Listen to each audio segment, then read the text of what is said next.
Importante rin na ating laging isipin. Init ng ulo ay huwag pairalin. Bagkus, kaligtasan ng lahat ang siyang dapat unahin.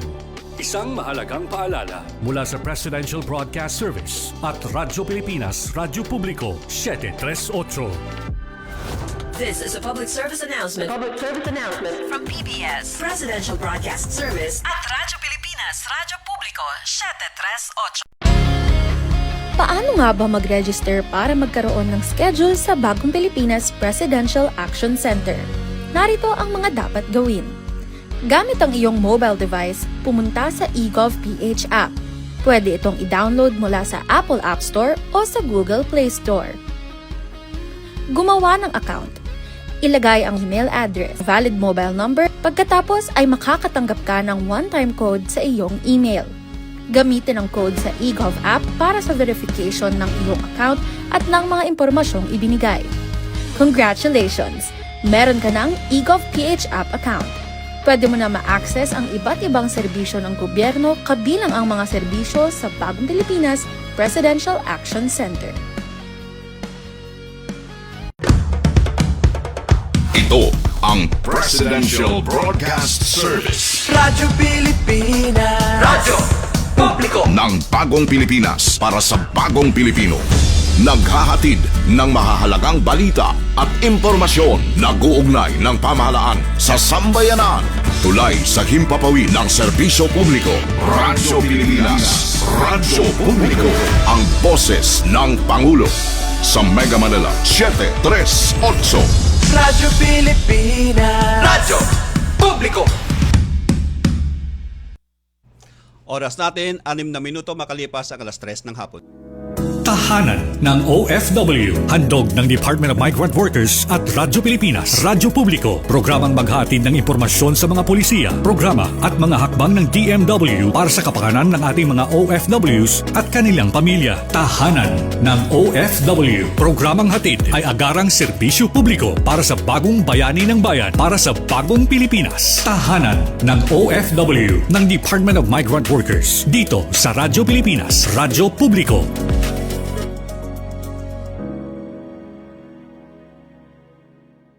Magandang araw po sa inyong lahat, lalo't higit sa ating mga minamahal na mga OFWs at inyong mga pamilya. Mula po sa tahanan ng mga OFWs, po ang inyong lingkod, Secretary Hans Leo Kakdak, na nag-iimbita sa inyong lahat na sumubaybay sa ating bagong programa sa Radyo Pilipinas, ang Tahanan ng OFWs. Regular itong masusubaybayan tuwing Huwebes mula alas 3 hanggang alas 4 ng hapon sa Radyo Pilipinas, Radyo Publiko, sa DZRB 738 AM at maging sa Radyo Pilipinas World Service. Ang ating programa ay mapapanood din sa opisyal na Facebook page ng Radyo Pilipinas at ng Department of Migrant Workers. Sama-sama po nating pag-usapan ang mga kwento ng pagsusumikap ng ating mga bagong bayani at alamin ang mga programa at serbisyo na hatid ng DMW sa ating mga OFWs saan mang panig ng mundo.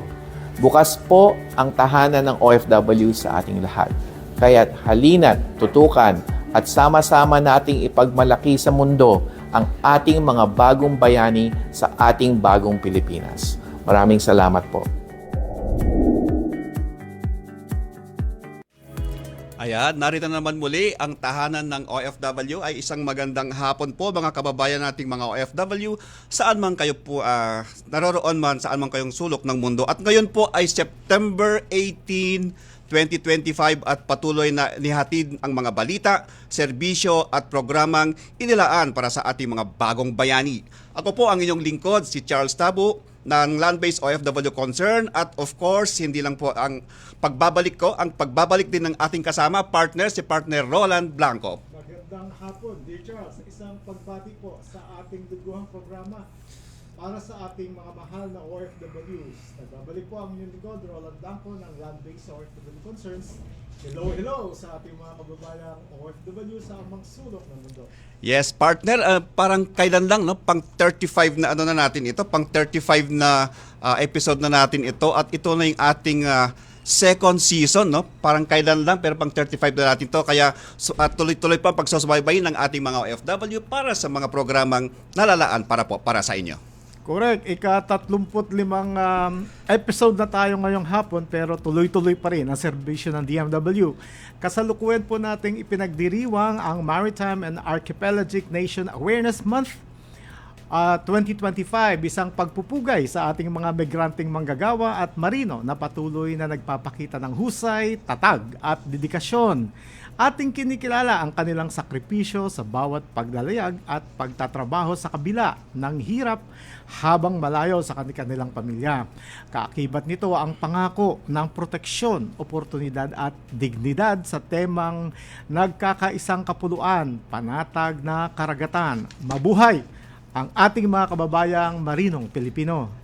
Nako, tama ka dyan, partner. At kasabay nito, bukas po, September 19, 2025, ang National Awarding po ng Likhang Marino Business Plan Competition dyan sa Tacloban City. Kaya ngayon, wala ngayon si ating kasamang partner Kiko, Yeah. dahil nandun siya ngayon sa Tacloban. Personal. At pinangungunahan po yan ng National Reintegration Center for OFWs. Kasama po ang ating partner na si Assistant Secretary Kiko de Guzman. Ayun, mabuhay ang bawat OFW sa ibayong dagat. Direktor, bago tayo magpatuloy, narito muna ang ilang mahalagang balita mula sa tahanan. Balita mula sa tahanan. Magandang hapon, narito ang mga pinakamalalaking balita sa DMW nitong nakalipas na linggo. Mga OFW sa China binigyan ng red carpet treatment.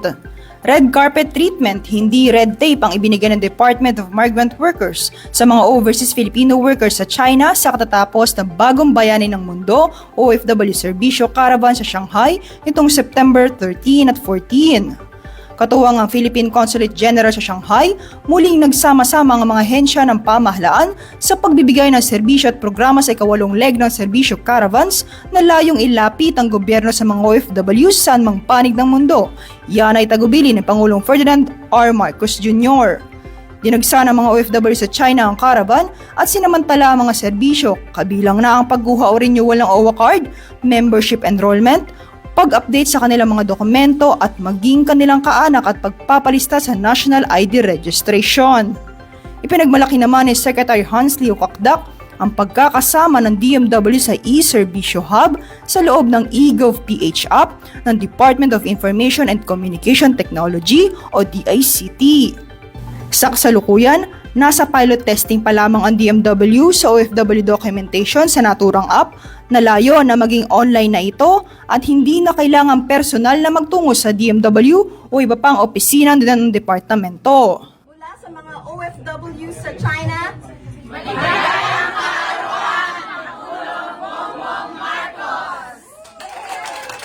Balita mula sa tahanan. Mga distress na OFW at kanilang pamilya sa Ilocos Sur, sinaklolohan. Umabot sa 172 distress OFWs at kanilang pamilya ang sinaklolohan ng DMW sa ilalim ng Handog ng Pangulo, Serbisyong Tapat para sa Lahat program ng pamahalaan. Nasa kabuuang 4,900,000 piso ang naipamigay sa mga OFW at kanilang pamilya. Kabilang dito ang 59 na mga OFW sa ilalim ng Action Fund, habang 113 naman ang nakatanggap ng ayuda sa ilalim ng Livelihood Program for OFW Reintegration o L4.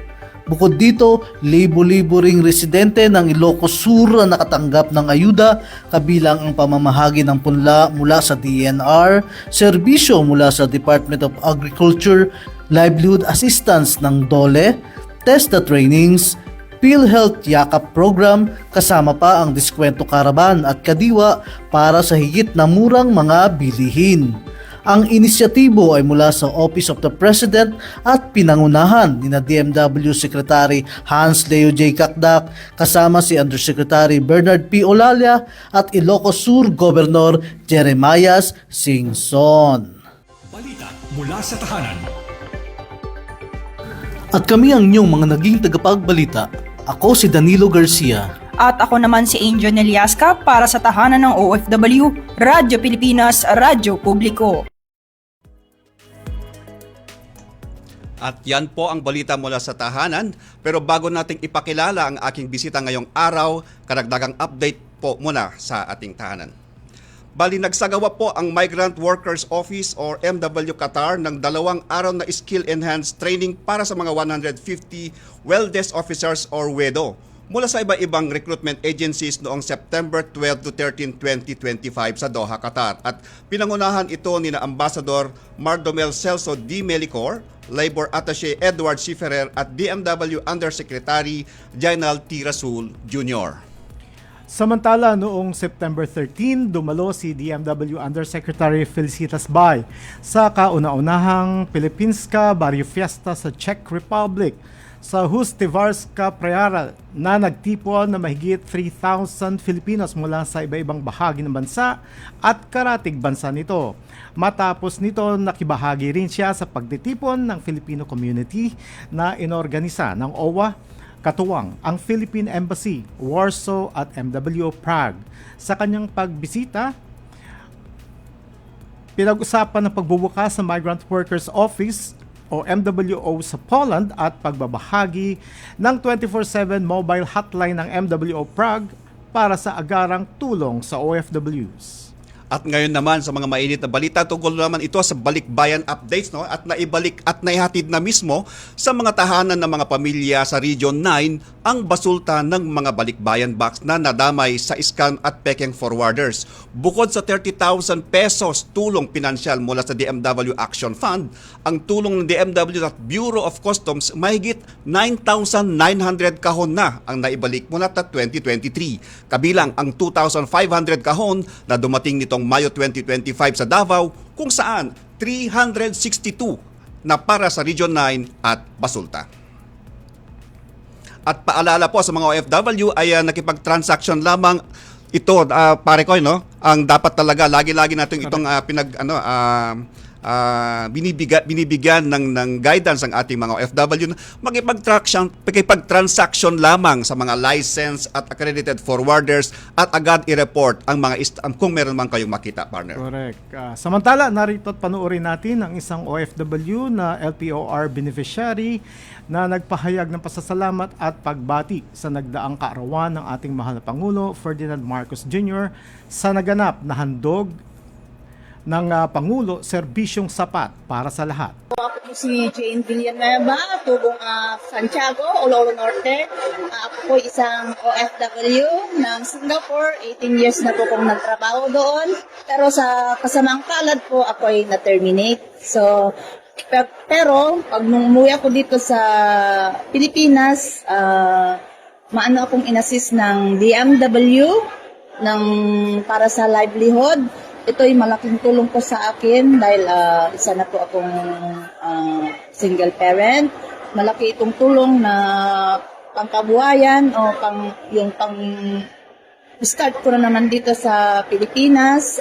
Maraming salamat po kay Secretary Hans Leo Takdak at saka sa lahat ng bumubuo ng BMW Regional 1. Maraming salamat po at kay Regional Director Christian Ray Season at saka happy birthday po kay President Ferdinand R.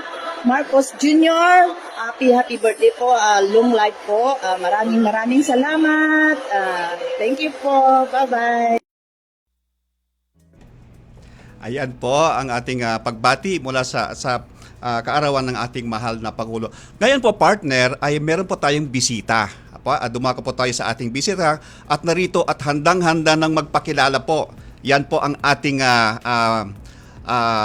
hardworking na si Director Julie Rodriguez ng DMW, Human Resources Management Division at Migrant Workers Training Institute na nasa kabilang linya po.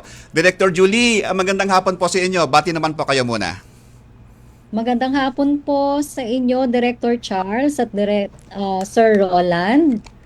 Magandang at sa hapon. ating mga nanonood at nakikinig dito sa Radyo Pilipinas. Director Julie, maaari po ba ninyong ibahagi sa amin ang mga updates hinggil sa pagpapalakas ng manpower ng DMW, pati na rin ang ilang relevant highlights sa nagdaang budget hearing? Okay, thank you po dyan sa tanong na yan. The Department of Migrant Workers continues to strengthen its manpower complement to ensure that we are able to fully serve our mandate. Noong nakaraang budget hearing, we highlighted the progress in filling plantilla positions at the central office, regional offices, and overseas posts. So, in-emphasize natin po doon ang ongoing efforts to align human resources with priority services such as welfare protection, legal assistance, and reintegration support.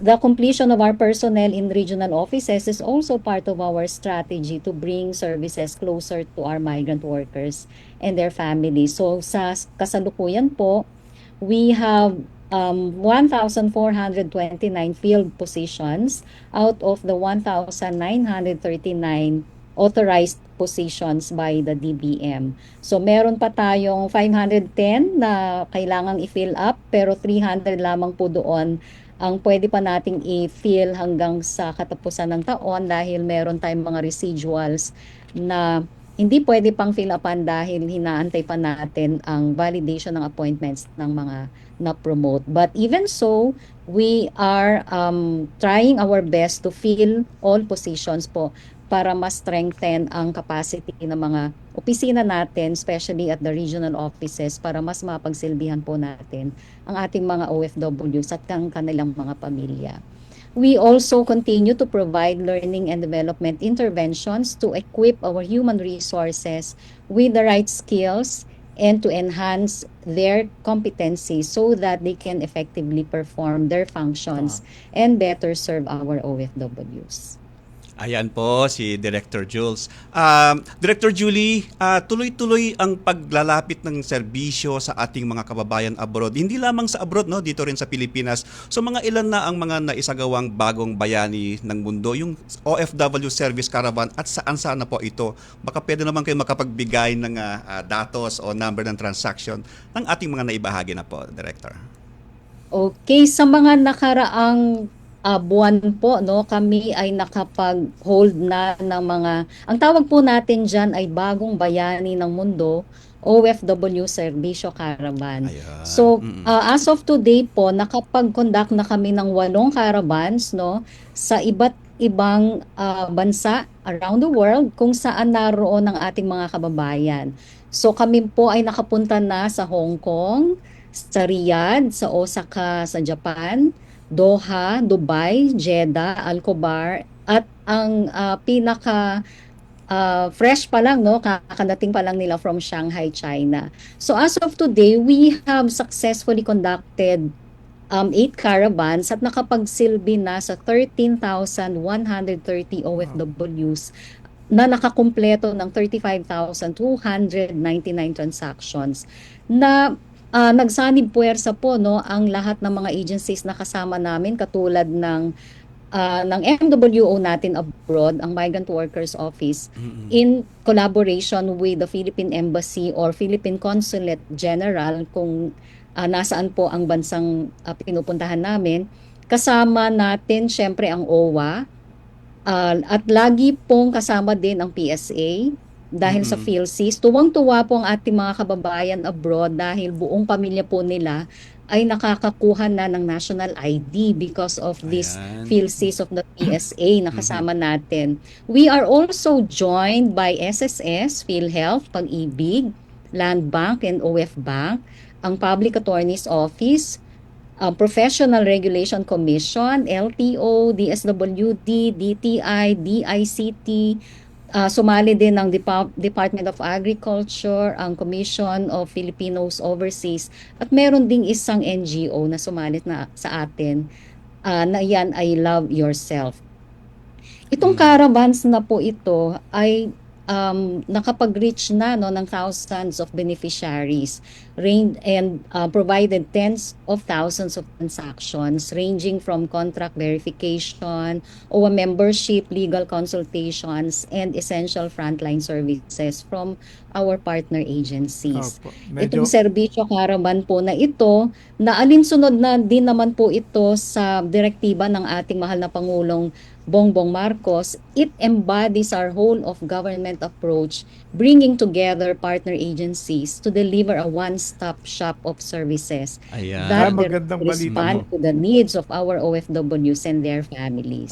Po, doon po sa nakaraang 8 Caravan Director, syempre marami rin po nag-aabang ng mga updates. Saan Oo, naman po ba sigurado yan, ang oo. mga susunod na caravan para lamang Ay, po sa marami pa kaalaman po natin. yan. So excited na po akong sabihin sa ating mga kababayan na meron kaming round 2 of the OFW Serbisyo Caravan. So in the coming months, we are preparing to expand the reach of the Serbisyo Caravans. We will be holding them in additional countries across Asia, the Middle East, and Europe, to ensure more OFWs can access government services conveniently. We are also enhancing the range of services offered, including financial literacy, digital services enrollment, welfare programs, at kasama na rin po ang reintegration program so Yan. that our OFWs can experience truly comprehensive support. Ito po ay magaganap sa mga bansang sasabihin ko. So yung mga kababayan po natin dyan na sana ay nanonood or nakikinig sa atin ngayon, kami po ay pupunta ngayong Oktubre dyan sa Roma, sa Rome, Italy, sa Doha, Qatar. Tapos sa November, pupunta rin po kami sa Abu Dhabi, babalik kami sa Riyadh, babalik kami sa Dubai, babawi po kami dyan. Sa dami po ng mga nagpuntahan noong huling caravan sa Dubai, meron po kaming round 2, babawi po kami sa inyo. Pupunta rin po ulit kami sa Al-Khobar, sa Jeddah, Kuwait, at may posibilidad po na kami ay dadayo din ng Cambodia. Ang atin pong OWA ay magsasagawa din ng caravan na kasama din naman po ang DMW at lahat po ng mga agencies na usual na sumasali sa atin. Ito po ay magaganap naman sa London, Milan, Hong Kong at Singapore. Okay. Naku, magandang balita. Pero maiba naman po ako, Director Jel. Meron din tayong mga internal na inisyatibo ng DMW internally, ang tinatawag natin design thinking kung tawagin, no? Ano po ba ang layunin nito at mga plano, ang kapakinabang nito sa ating mga OFW po? Sige po. Itong Design Thinking Club po ay ito po ay inisyatibo din po ng ating mahal na sekretary. Ang Design Thinking Club na ito ay innovation initiative ng department na ang objective niya ay to cultivate creative and practical solutions to the everyday challenges faced by our OFWs.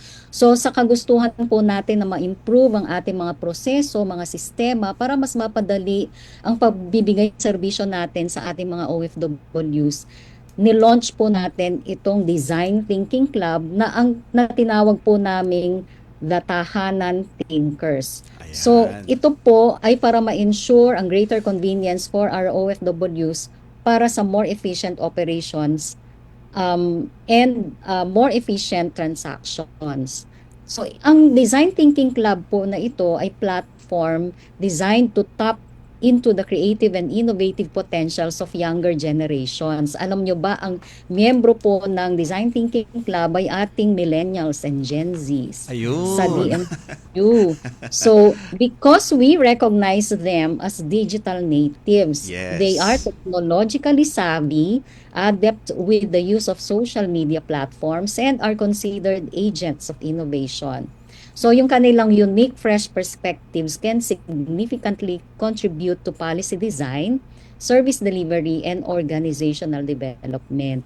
So ang opisina po natin na MWTI, ang in charge po dito, we have at least monthly activities para po ma-enhance yung kaalaman ng mga members on design thinking, and we can leverage their creativity and innovative potential ng itong mga millennial and Gen Z natin so that we can build a more responsive and agile organization. Bali, parang sila yung natin ng principles of design thinking, which are empathy, collaboration, and innovation, we are able to create solutions together to better serve our OFWs and their families.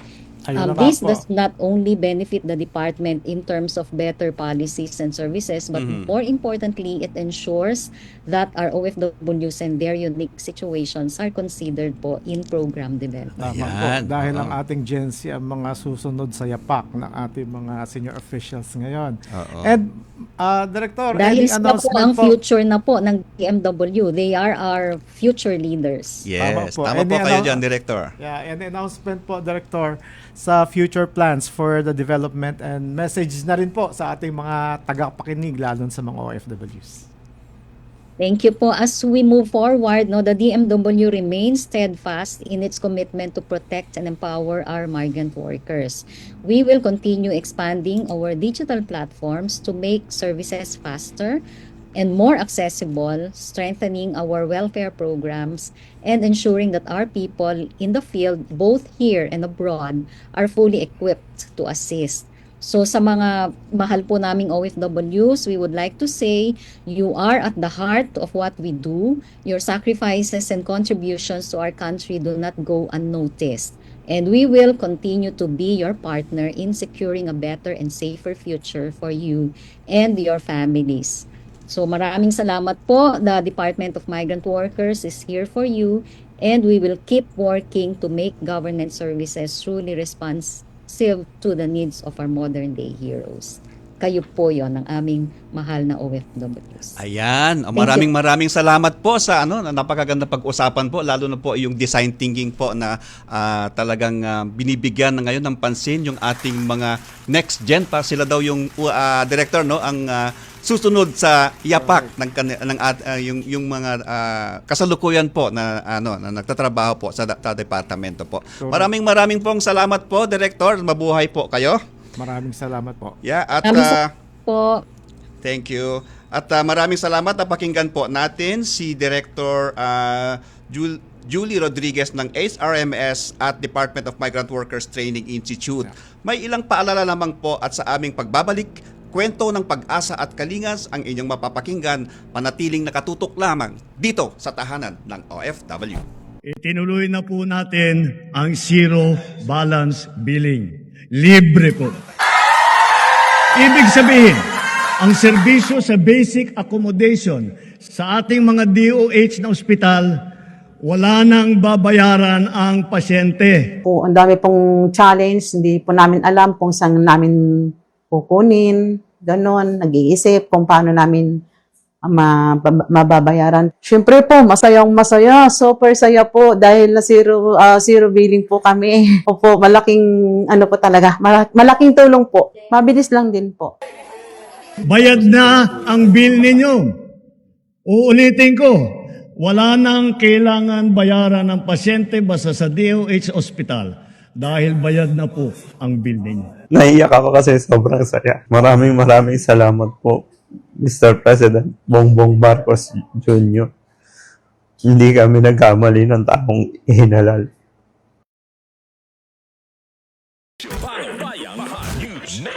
Balitang pambansa. Sa ulo ng ating pinakamalawak na pagbabalita. Ang radyo ng Pilipinas. Radyo Pilipinas. Balitang mahalaga sa bawat mamamayan. Ang radyo ng publiko. Radyo Publiko. Nag-uugnay ng pamahalaan sa sambayanan. Ay inyo ring mapapakinggan sa 104.3 FM band. Magkaisa, magtulungan para sa pag-unlad ng ating bansa. Radyo Pilipinas. Radyo Publiko sa 104.3 The Capital. Ang ating mga programa at serbisyo para sa mamamayang Pilipino. Ibabahagi natin mula alas 6 ng umaga hanggang alas 12:30 ng tanghali. Monday to Friday sa 104.3 FM band. Radyo Pilipinas, Radyo Publiko, and The Capital. Ang boses ng Pangulo. Sabay na maghahatid ng serbisyo sa mamamayang Pilipino in the new era of collaboration. Banda mula sa iba't ibang bahagi ng bansa. Radyo Pilipinas, Radyo Publiko sa 104.3 The Capital. This is a public service announcement. Discipline is the key. Umiwas sa aksidente sa daan. Ang pagmamaneho ay may kaakibat na responsibilidad. Hindi basta mapaandar lang ang sasakyan. Kilatisin ang sarili, ang kahandaan sa manibela. Siguruhing inyong konsentrasyon ay hindi magagambala. Importante rin na ating laging isipin, init ng ulo ay huwag pairalin. Bagkus, kaligtasan ng lahat ang siyang dapat unahin. Isang mahalagang paalala mula sa Presidential Broadcast Service at Radyo Pilipinas, Radyo Publiko, 738. This is a public service announcement. From PBS, Presidential Broadcast Service at Radyo Pilipinas, Radyo Publiko, 738. Tahanan ng OFW ng Department of Migrant Workers dito sa Radyo Pilipinas, Radyo Publiko. Kalinga at aksyon para sa mga bagong bayani. Okay, narito pa rin po ang tahanan ng OFW para sa kalinga at aksyon para sa ating mga bagong bayani. Ngayon naman, partner, ay makakasama natin sina Benji Arado Lumibaw at mula sa Malaysia, no? At si Anasor Francisco Cabrillas mula naman po sa Kuwait. Salamat po sa inyong pagpunta dito sa amin, pagsama niyo sa amin. Kamusta po, ma'am? Ayos lang naman po. Bali silang dalawa po yung ating bisita ngayon. Nakausap pa kanina, no, Sir Roland, si Sir Benji. Bali siya po yung dating galing sa Malaysia. Galing sa Malaysia. Malaysia. Mananahi, no? Apo. Nagkausap tayo kanina. Magkwento ka naman kung ano ang nangyari. Yun po, nung time na nasa Malaysia po kasi ako nung COVID time, hindi na po kasi na-renew ulit yung kontrata ko na kaya po nag-decide po ako na mag-stay ulit doon dahil po sa wala pa po akong ipon nung time na yun kaya hindi pa po ako makauwi ng Pilipinas. At ang nangyari nito, nag-overstay ka. Opo, nag-overstay po. Sinugal ko po yung para lang kumita na extra. Kasama ang palad. Yun po, nahuli po. Tapos na-detain po ng 1 year and 6 months doon. Ano sa palagay mo yung aral na natutunan mo sa mga ganong pagkakataon na pwedeng kapulutan din or magkaroon ng aral din ang ating mga tagapakinig na OFW na mahirap pumasok sa mga alanganing desisyon? Anong nasa sa isip mo? Wag po nilang pabayaan na ma-overstay din po sila na gaya ko para po hindi po sila matulad sa akin na mararanasan nila yung 1 year and 6 months na ma-detain doon. 1 taon at 6 na buwan po. Buwan kang na-detain po. Paano yung... Parang sa Malaysian City Jail po, 2 months lang po yung punishment po namin doon. Tapos nagtagal po talaga kami doon sa Malaysian Immigration Detention po. Doon po kami nagtagal. Hindi ka naman nakaranas ng or hindi ka naman sinaktan or paano ang sitwasyon? Meron po doon sa part ng dahil po kinalbo po nila ako doon tapos doon po sa pag nananakit po talaga sila pag yung jail, parang jail guard nila doon sa... Saan ka kumuha ng lakas ng loob para inisip ko na paglabanan mo napagdaanan niya. Inisip ko na lang po yung naghihintay na pamilya ko dito sa Pilipinas po na kailangan din po nila akong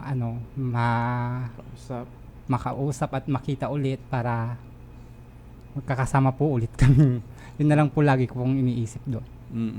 So, paano yung naging buhay mo, paano mo naharap pagkatapos po ng bago ka pala nahuli doon sa po.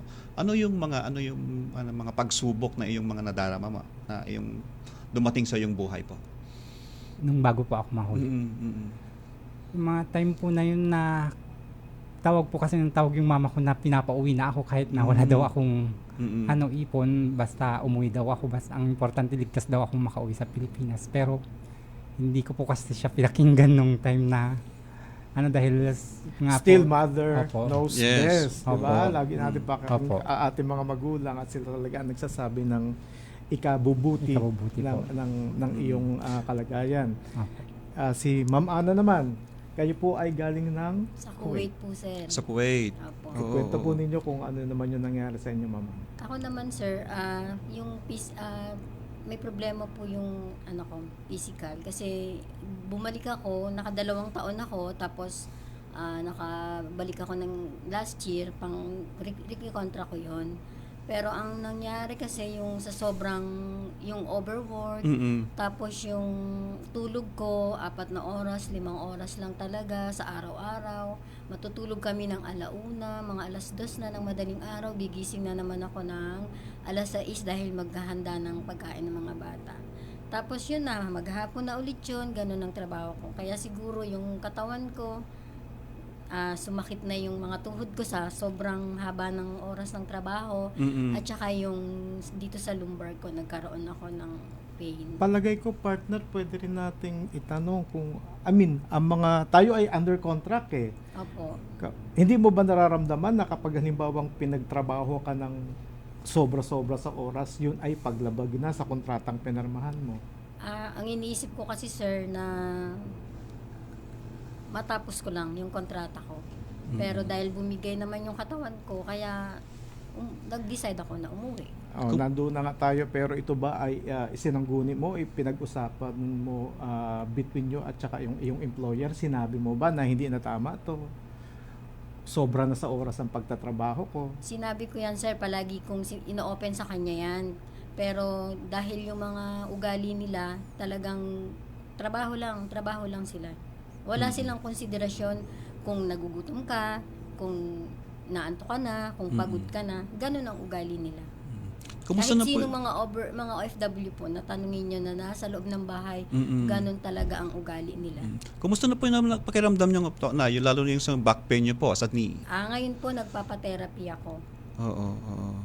Tapos, balita ko meron pa kayong anak, no? Na patuloy pa nag-aaral. Yung panay babae po yung anak nila, partner, at patuloy pa nag-aaral yung inyong mga anak. Paano nyo po ito na ang araw-araw na pangangailangan po nila, ma'am? Ngayon po yung dalawang anak ko, yung panganay at yung pangalawa, nagtatrabaho sila, yun ang nakakatulong.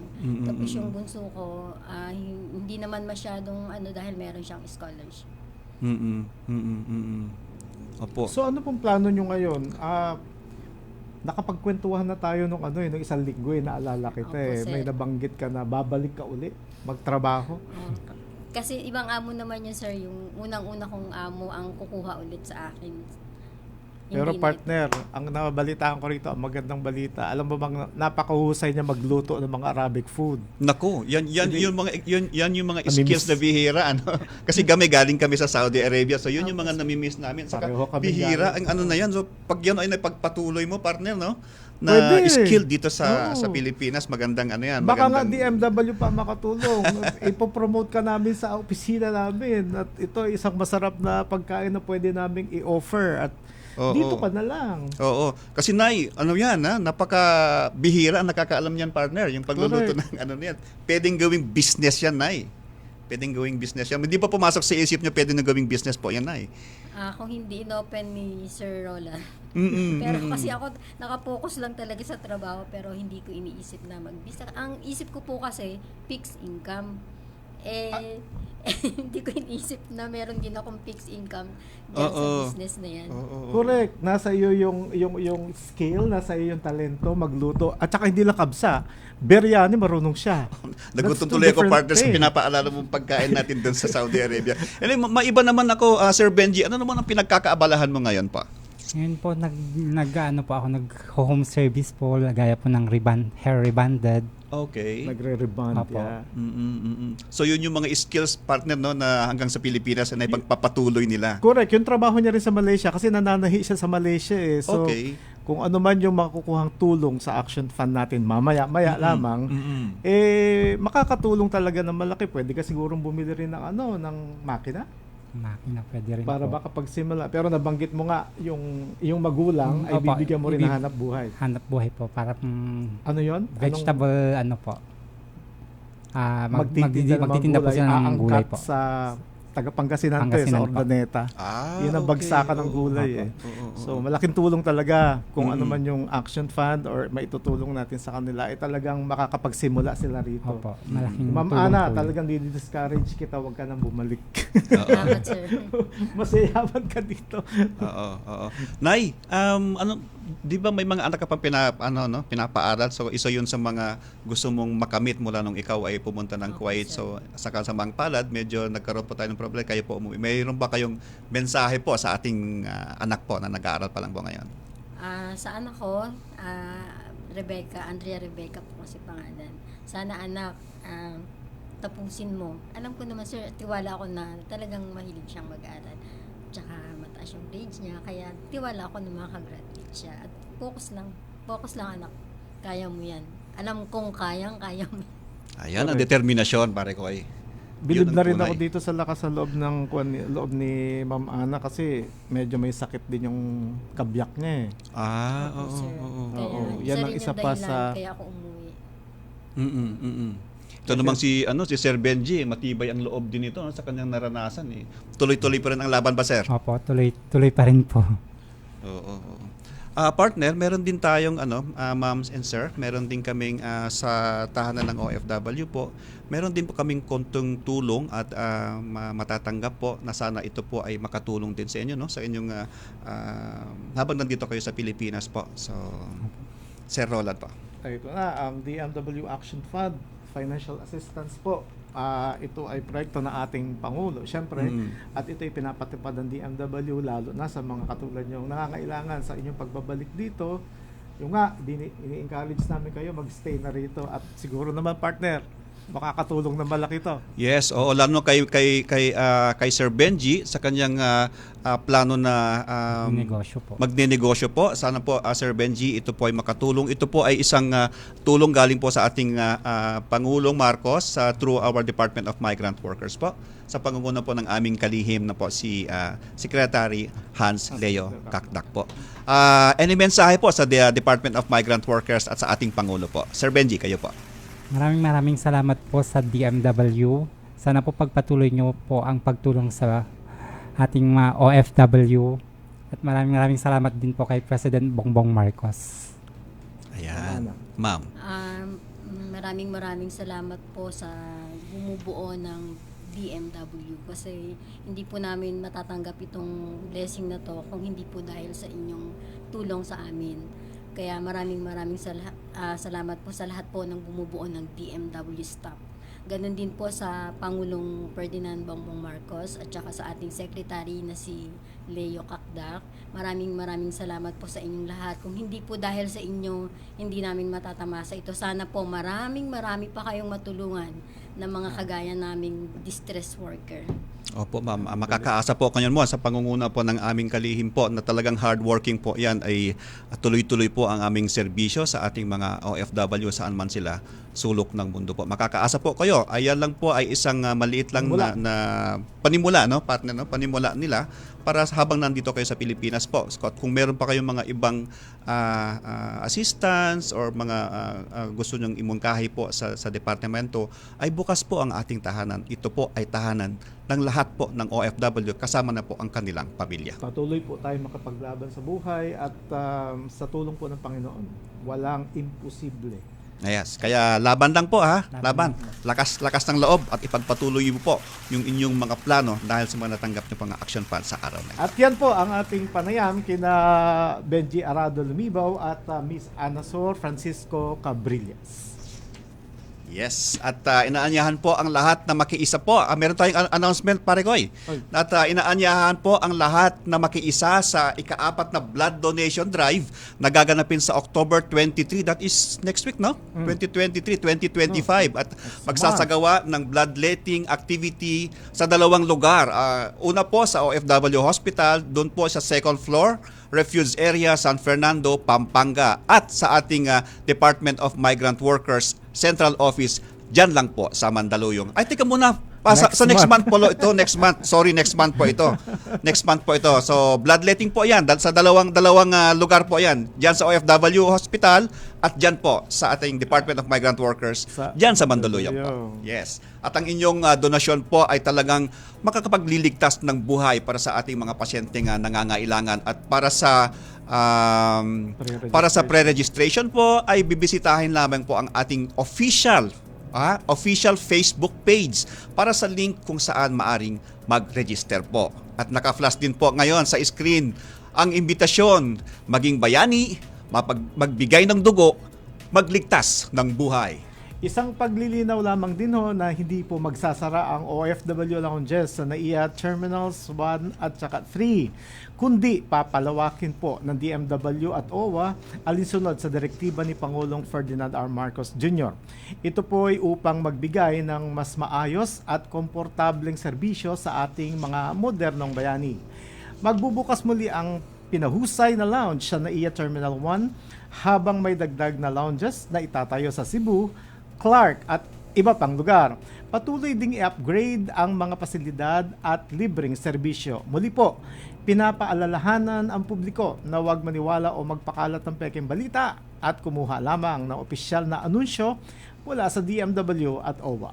Yes, gusto ko lang po linawin kanina po, yung bloodletting po ay sa October, next month po, October 23, 2025. Diyan lang po sa OFW Hospital at diyan po sa ating central office, Department of Migrant Workers sa Mandaluyong po. Oo. At para sa mga mahalagang anunsyo, komento at panghingi ng serbisyo ay maari pong nyong makontak ang DMW sa official na website, email address, social media, channels at hotline numbers na makikita nyo po sa inyong screen. Amin pong pinahahalagaan ang inyong mga feedback para sa higit kayong mapaglingkuran.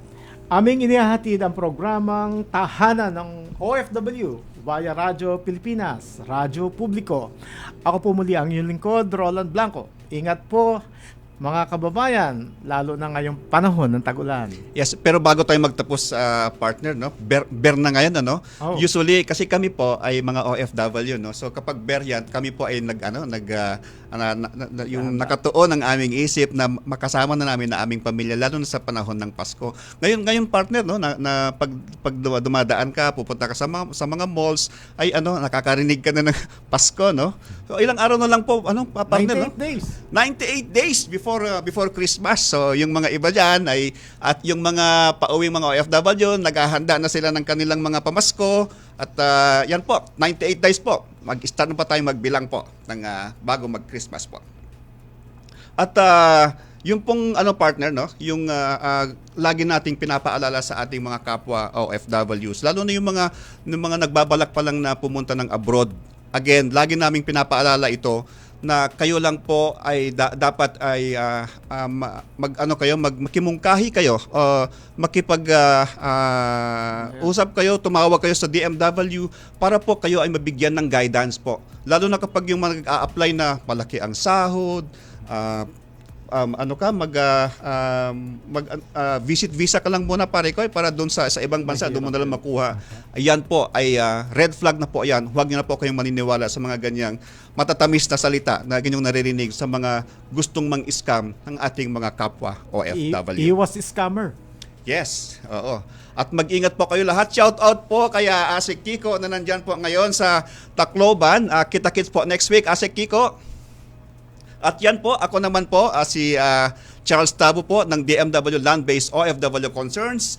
Simula samahan niyo po kami sa susunod na Huwebes sa parehang oras at abangan ang susunod na episode na may talakayan para sa ating mga bagong OFW. Kita-kita po tayo ulit dito po sa Tahanan ng OFW.